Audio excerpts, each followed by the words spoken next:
आप भी खा रही हैं आजकल भरपूर तरबूज एंड खरबूजा। बिल्कुल। जैसे जैसे अजीम ये सर्दियों से गर्मियों की तरफ हम लोग शिफ्ट होते जा रहे हैं ना, तो वो हाइड्रेशन स्टेटस मेंटेन करने की लोगों में बहुत ज़्यादा एंजाइटी हो रही है कि अब पानी की कमी को कैसे पूरा किया जाए। फिर रमज़ान भी पिछले दिनों में गुजरा है और उसके बाद अब गर्मी की शिद्दत आहिस्ता आहिस्ता बहुत दिन ब दिन ही ज़्यादा होती जा रही है, मई आ चुके हैं। तो उसमें हाइड्रेशन स्टेटस को मेंटेन करने के लिए हमारे पास अल्लाह ताला ने नेचुरली हमें ऐसी चीज़ें अता की हैं कि अगर हम इनका इस्तेमाल करें तो पानी के साथ साथ हम अपनी पानी की कमी को इन चीज़ों से भी पूरा कर सकते हैं। बिकॉज हमारे पास बहुत सारे पेशेंट्स ऐसे आते हैं जो ये कंप्लेन करते हैं कि हम 8 से 10 ग्लास पानी नहीं पी पाते गर्मियों में। गर्मियों में क्या तरबूज खा ले तो आपका ये पूरा हो जाता है। बिल्कुल ऐसे ये नेचर में हमारे पास डिफरेंट किस्म के तरबूज और खरबूजा दोनों ऐसी चीज़ें मौजूद हैं जिसके अंदर 92% वाटर कंटेंट मौजूद है। जो कि आपकी हाइड्रेशन स्टेटस को मेंटेन करने के लिए बहुत ज़्यादा अच्छा है। अब वो लोग हम नॉर्मल इंडिविजुअल को रिकमेंड करते हैं कि वो 8 से 10 ग्लास पानी पिए, लेकिन वो इंडिविजुअल जो बाहर बहुत ज़्यादा काम कर रहे हैं, गर्मी में रहते हैं, उनको 10 से 12 ग्लास कर दिया जाता है। अब आप सोचें कि 10 से 12 ग्लास एक पूरे दिन में पीना बहुत ज़्यादा मुश्किल हो जाता है, याद ही नहीं रहता है। याद ही नहीं रहता। तो उसके अल्टरनेट में अगर आप तरबूज या खरबूजे का इस्तेमाल करें, पता भी नहीं चलता वो कितना ज़्यादा आप खा लेते हैं। ये भी एक बड़ा इंपॉर्टेंट फैक्टर है कि लोग उसको बहुत ज़्यादा भी कंज्यूम कर लेते हैं। लेकिन 100 से 150 ग्राम की रेंज में, जैसे आम जुबान में हाफ कप से 1 कप आप कह रहे हैं, तो वो इम्पॉर्टेंट है और उसका उतना इस्तेमाल जो है वो ज़रूरी है और वो कर लेना चाहिए, क्योंकि इसके अंदर हमारे पास वाटर के अलावा भी बहुत सारे ऐसे न्यूट्रिएंट्स भी मौजूद हैं जो कि हमारी ओवरऑल हेल्थ के लिए और बॉडी के लिए बहुत ज़्यादा। अच्छा, हमारे नाज़रीन को ये भी बताइएगा कि बेस्ट तरीक़ाकार क्या है इसे कंज्यूम करने का, बेस्ट टाइम क्या है दिन में, और क्या खरबूजा एंड तरबूज इकट्ठे भी खाए जा सकते हैं? ब्रेकफास्ट पे खा सकते हैं। ठीक है।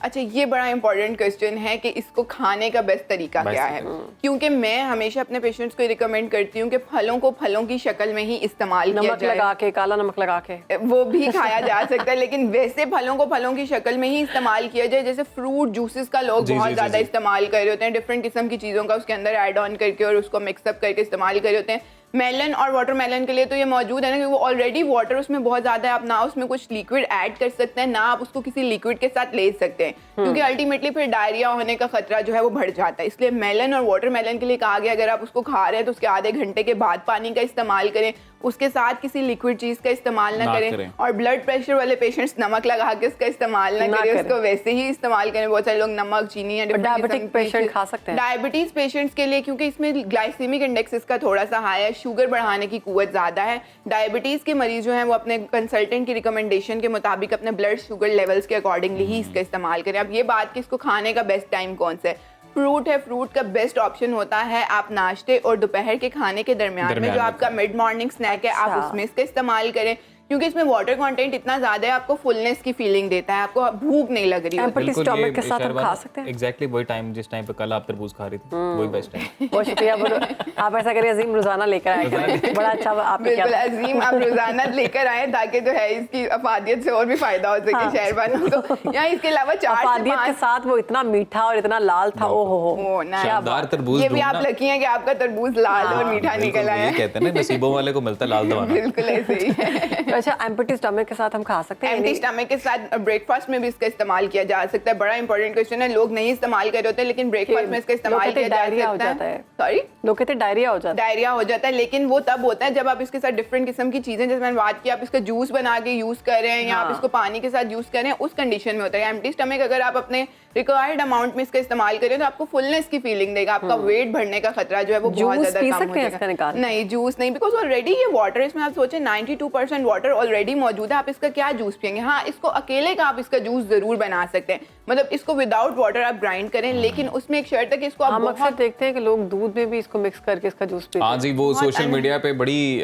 वीडियोस हैं, स्पेशली हम साया मुमालिक की, वहाँ पर तो प्रॉपर दुकानें हैं। बहुत अनहेल्दी प्रैक्टिस है ये, क्योंकि फूड इंटरेक्शंस जो होते हैं वो एक बड़ी अनहेल्दी सी चीज़ होती है, जैसे हमें डिफरेंट किस्म के सिम्टम्स को फेस करना पड़ता है। कि इंपॉर्टेंट चीज़ इसमें बताना चाहूँगी कि कोशिश करें अगर आप वाटरमेलन का जूस बना के इस्तेमाल करें तो उसको बहुत अच्छे तरीके से ग्राइंड करें, या तो उसके सीड्स को पहले ही रिमूव आउट कर लें, लेकिन सीड्स की अपनी अफादियत होती है, अगर आप उसको सीड्स के साथ इस्तेमाल करना चाहते हैं तो उसको बहुत अच्छे तरीके से ग्राइंड करें, क्योंकि अगर सीड का कोई भी पार्टिकल जो ठीक तरह से ग्राइंड नहीं हुआ होगा वो आपकी किडनी की ऑब्स्ट्रक्शन करवा सकता है। और अल्टीमेटली आपको डिफरेंट किस्म के रिस्क फैक्टर्स फेस करने पड़ सकते हैं। बहुत सारे सीड्स के लोग बारे में ये भी कहते हैं कि जैसे अब हम खा रहे हैं तो सीड्स जो है उसको मत चबाएं, वो आपके लिए खतरनाक है, लेकिन अगर यही सीड्स खुश करके आप खाएंगे तो वो हेल्दी है, ऐसा है? बिल्कुल बिल्कुल, सीड्स हमारी लाइफ में बहुत ज़्यादा इंपॉर्टेंट रोल प्ले करते हैं।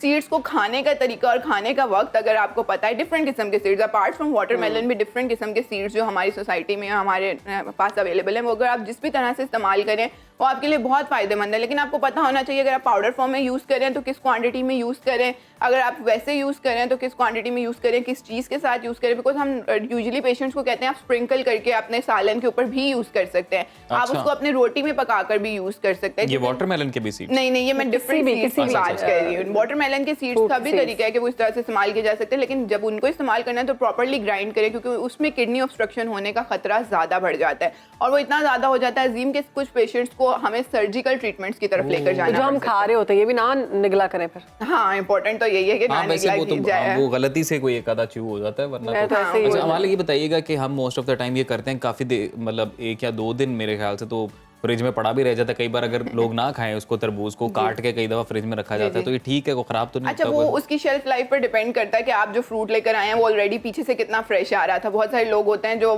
बहुत दिनों का पड़ा फ्रूट भी बेच रहे होते हैं, और डिफरेंट उसकी फ्रेशनेस की अवेलेबिलिटी पे डिपेंड करता है। अगर आप बहुत फ्रेश फ्रूट लेकर आए, आपने उसको फ्रीज कर दिया है और वक्तन फवक्तन आप उसका इस्तेमाल करें तो इसमें कोई तो बुरी पता बात कैसे नहीं। चलेगा? वो तरबूज तो एक लेकिन मेरे ख्याल से आपको तरबूज काटने के बाद जो है पता चलता है कि ये बिल्कुल ऐसे ही आपको फ्रूट वाले से ही कटवा लेना चाहिए। कटवा अभी के काटा मेरे ये बता दें कि मीठे या फीके होने से उसके मीठे या तीखे अफादियत में होने तो से कोई उसकी अफादियत में कोई फर्क नहीं पड़ता। हाँ। उसके अंदर हेल्दी शुगर्स मौजूद हैं जो आप लोगों की सेहत के लिए बहुत ज्यादा अच्छी हैं। Diabetes great. का मरीज भी उसका इस्तेमाल कर सकता है, लेकिन उसको एक रिक्वायर्ड क्वांटिटी में उसका इस्तेमाल करना जरूरी है।